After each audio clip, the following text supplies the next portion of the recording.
Everyone asked me why I left Dubai, and I always gave them the kind of answers people expect: career, responsibilities, obligations, that sounded convincing enough to silence further questions. But the truth was never so simple. Leaving wasn't about chasing something new, it was about running from something I couldn't face at the time. And yet, no one asked me the more important question: why did I come back? After all the distance, after the silence, and the goodbyes that felt permanent, what force was so unrelenting that it brought me back across oceans, across years, back to the very place I once swore I would never return? Dubai is more than a city of lights and towers. It is a place where memories cling to every street, where the desert wind still carries voices from the past. And when I returned, it wasn't for business, it wasn't for appearances. It was because something here refused to let me go. A presence, a bond, a gravity that logic could not defy. No matter where I went, I felt its pull, the kind of pull that you don't just feel in your mind, but in your chest, in the quiet edge of your soul. People say love is complicated, but they don't understand that sometimes it becomes destiny itself. You can resist it, you can deny it, but in the end, it waits for you, patient and immovable. And so I returned. Not to reclaim what was lost, but to face what was always meant to be. I returned because some promises do not dissolve with time. Some connections do not break, no matter the distance, no matter the silence. When you have looked into someone's eyes, and seen not just who they are but who you are meant to become with them, you realize that leaving is only temporary. Eventually, the path leads you back. Always back. This is not just a love story, it is the story of surrender, of choosing to stop fighting against what was written long before either of us understood it. It is the story of how destiny brings us full circle, how the heart finds its way back to the one place it recognizes as home. And if you think this is just about romance, you are mistaken. This is about devotion, about faith, about the kind of bond that bends reality itself. So when they ask me again, why did you come back to Dubai? My answer will never be about the city, about the skyline, or about the life I left behind. My answer will always be one word. Yeah. They say when you leave a city, you leave behind only streets and buildings. But that's not true. When I left Dubai, I didn't just walk away from a place. I walked away from echoes that followed me into sleepless nights, from a sky that seemed to remember the weight of my silence, from a name that lived on my lips long after I swore I'd forget it. Leaving wasn't as simple as booking a flight or packing my belongings into suitcases.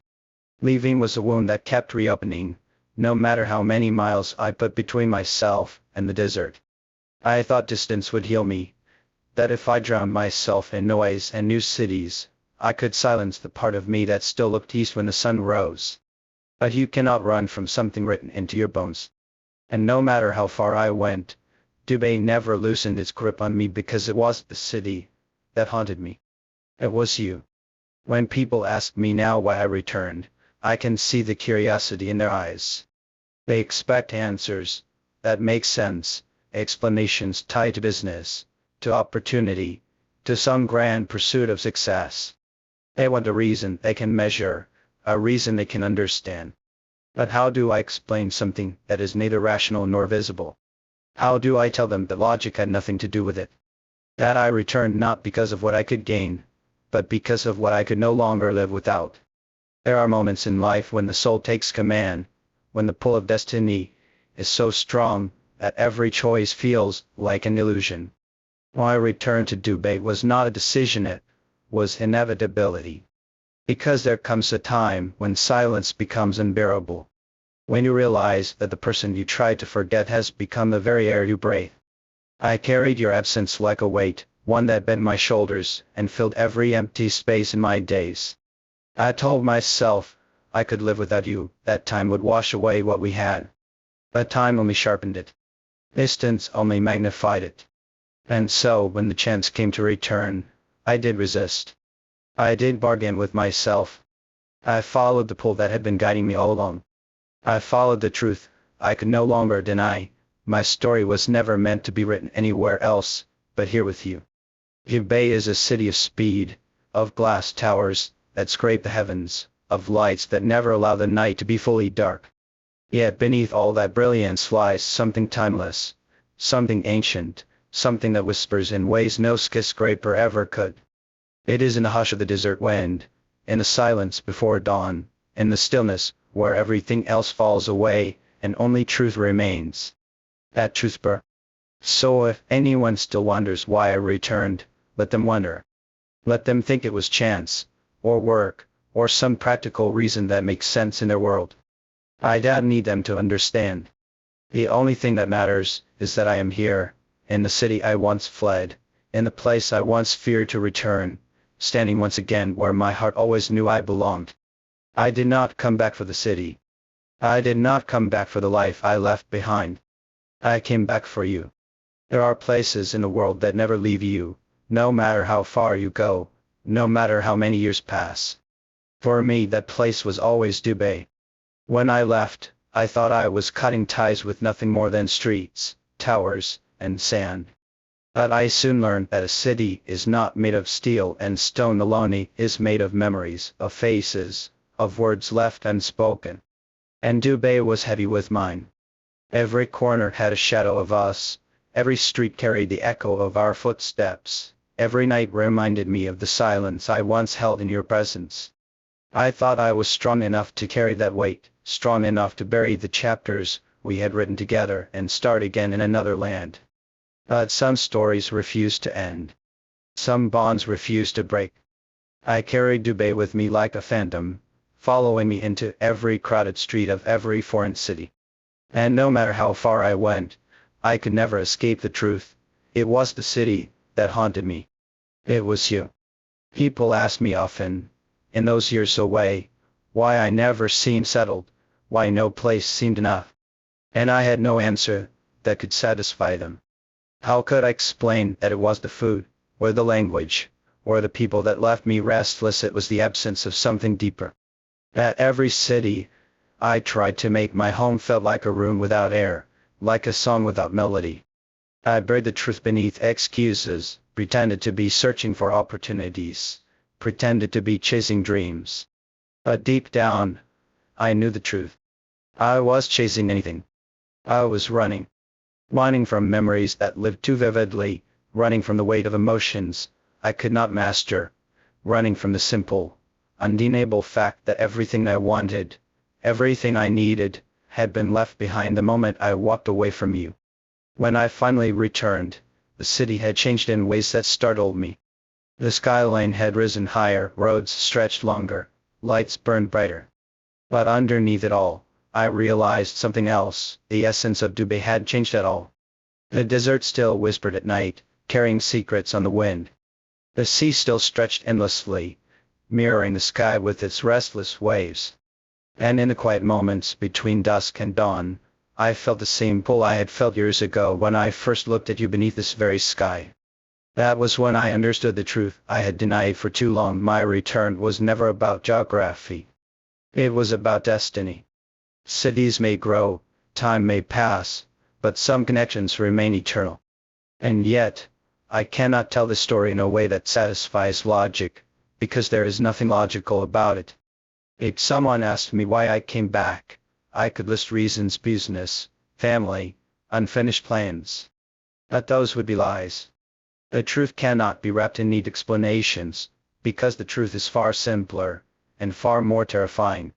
I came back because silence had become unbearable. Because your absence had grown louder than your presence once was. Because no matter where I went, I could not take a step forward without feeling the pull of your name anchoring me back here. I returned because my soul no longer gave me a choice. Dubai is not just a city, it is a mirror. A mirror that reflects not who we are in the world's eyes, but who we are in the depths of our being. And when I looked into that mirror again, standing on its streets, hearing its heartbeat, I saw the truth with a clarity that frightened me. I saw you. Not in the crowds, not in the passing faces, but in the spaces between. In the air, in the silence, in the pulse of the city itself. I came back because this place was never just about me. It was never just about the towers, the lights, the endless speed. It was about us. our story, our unfinished vow. So let them ask, let them speculate, let them build their explanations of why I returned. Their words do not matter. Their reasons do not matter. Only this matters, that after all the running, all the denying, all the distance and the silence, I am here again. Not for the city. Not for the past. Not for anything that can be measured or named. I am here for you. And no matter how long it took, no matter how far I strayed, some truths always find their way back home. Everyone assumes the desert only calls to those chasing wealth, power, or opportunity, but my return was not for gold, not for empire, not for influence. It was for something infinitely rare, something that could not be weighed against thrones or fortunes. I came back because my soul found no peace anywhere else on earth. Every city, the streets here, the skyline, the very air, everything whispered her name. And so I returned, not because I had to, but because I was powerless to resist the gravitational force of love that pulled me back home. People often ask me what love feels like, and I never knew how to answer until now. It is not the sweet songs poets sing, nor the fleeting infatuation that fades with time. Love, as I have lived it, is the echo that follows you no matter how far you run. It is the invisible chain that binds your heart to someone else's, across oceans, and across years. It is the silent hand that guides you through storms, the fire that keeps burning even when the night has grown unbearably cold. And in my case, it was the single undeniable truth that no crown, no distance, and no command of reason could silence. I came back to Dubai because my heart had already built a kingdom here, one not made of marble or stone, but of devotion to her. The world will wave its stories, its rumors, its assumptions. It will say I returned for duty, for appearances, for image. But none of them know the storm I fought within myself. They cannot imagine the nights spent staring out of windows in foreign lands, feeling the weight of absence more crushing than any crown I could wear.